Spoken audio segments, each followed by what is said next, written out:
भगवान विष्णु के चौथे अवतार का नाम है नरसिंह। आज हम नरसिंह भगवान की कहानी को सुनाने जा रहे हैं। हिरण्याक्ष और हिरण्यकश्यप दो भाई थे। दोनों ही असुर थे। दोनों ने पूरे धरती के लोगों को परेशान कर रखा था।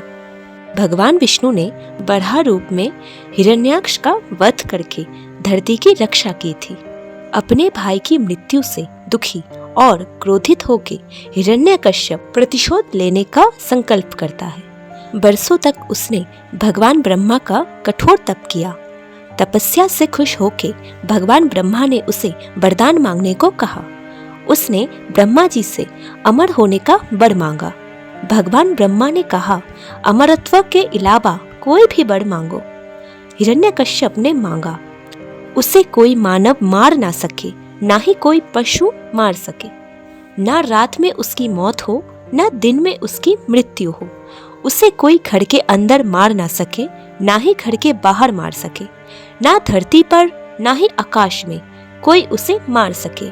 ना अस्त्र से और ना ही शस्त्र से उसकी मौत हो। भगवान ब्रह्मा तथास्तु कह के उसे ये वरदान दे देते हैं। वरदान पाके हिरण्यकश्यप बहुत अहंकारी हो गया था। वो खुद को भगवान मानने लगा। वो भगवान विष्णु से बहुत नफरत करता था। भगवान विष्णु के भक्तों पे अत्याचार करने लगा। भगवान विष्णु के मंदिरों को तोड़ने लगा। तपस्या के दौरान उसकी पत्नी नारद मुनि के साथ आश्रम में रह रही थी। हरि नाम और हरि कीर्तन सुनती थी। उसका एक बेटा हुआ जिसका नाम प्रहलाद रखा गया। वो भी भगवान विष्णु का बहुत बड़ा भक्त बन गया था। तपस्या के बाद जब हिरण्यकश्यप अपनी पत्नी और बेटे से मिला, अपने बेटे के मुख से हरि का नाम सुन के वो बहुत ज्यादा क्रोधित हो गया। अपने बेटे को समझाने लगा कि वो हरि भक्ति छोड़ के हिरण्यकश्यप की पूजा करे, वो ही भगवान है।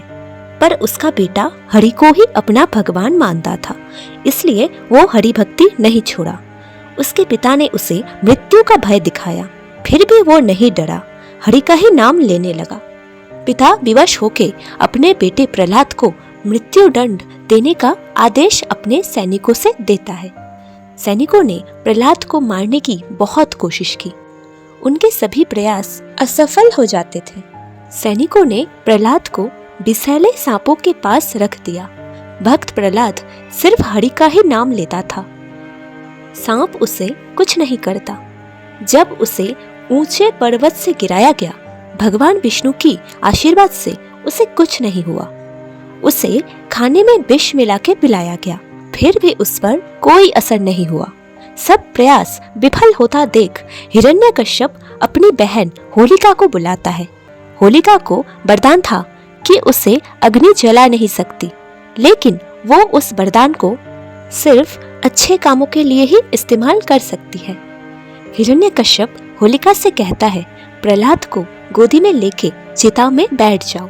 चिता में आग लगाया जाएगा और तुम्हें तो वरदान है, इसलिए तुम्हें कुछ नहीं होगा, पर प्रहलाद जल जाएगा। होलिका मान गई और प्रहलाद को गोदी में लेके चिता में बैठ गई। प्रहलाद श्री हरि का नाम लेने लगा। जब सैनिकों ने चिता में आग लगाया तो होलिका खुद उस अग्नि में जल गई और भक्त प्रहलाद को कुछ नहीं हुआ। हिरण्यकश्यप बहुत ज्यादा क्रोधित हो जाता है और प्रहलाद से कहने लगा, कहाँ है तुम्हारा भगवान? प्रहलाद कहता है, मेरे श्री हरि तो हर जगह है। हिरण्यकश्यप कहता है, इस खंबे में भी है क्या तुम्हारा हरि? प्रहलाद कहता है, जी पिताजी, इस खंबे में भी है। हिरण्यकश्यप अपने हाथों से गदा लेके खंबे पे जोर से वार करता है और कहता है, कहाँ है तुम्हारा हरि? खंबा टूट जाता है। वहां से भगवान विष्णु का नरसिंह अवतार प्रकट होता है। उनका मुंह शेर का था, लेकिन उसका बाकी शरीर इंसानी था। वो ना ही मानव था और ना ही पशु था। हिरण्यकश्यप और नरसिंह भगवान का भीषण युद्ध होता है। युद्ध के दौरान भगवान नरसिंह हिरण्यकश्यप को महल के चौखट में ले जाते हैं और अपनी गोद में बिठाते हैं। तभी आकाशवाणी होती है, हे हिरण्यकश्यप, ये दिन है न रात, संध्या बेला है। भगवान नरसिंह कोई मानव नहीं है, ना ही पशु। उनका आधा शरीर पशु का आधा शरीर मानव का है। घर के बाहर भी नहीं, घर के अंदर भी नहीं, ये घर का चौखट है।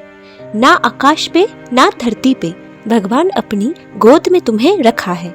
ना अस्त्र से ना कोई शस्त्र से भगवान नरसिंह अपनी नाखून से तुम्हें मार रहे हैं। आकाशवाणी खत्म होते ही भगवान नरसिंह हिरण्यकश्यप के सीने को नाखून से चीर देते हैं। हिरण्यकश्यप का वध हो जाता है। उसके वध के बाद भी भगवान का गुस्सा शांत नहीं हो रहा था। तभी भक्त प्रहलाद हाथ जोड़ के भगवान को प्रणाम करता है। प्रहलाद को देख के भगवान का गुस्सा शांत होता है। भगवान उसे अपनी गोद में बिठा लेते हैं। इस प्रकार भगवान विष्णु ने इस अवतार में धरती के लोगों को इस असुर से मुक्ति दिलाई और फिर से धर्म की स्थापना हुई।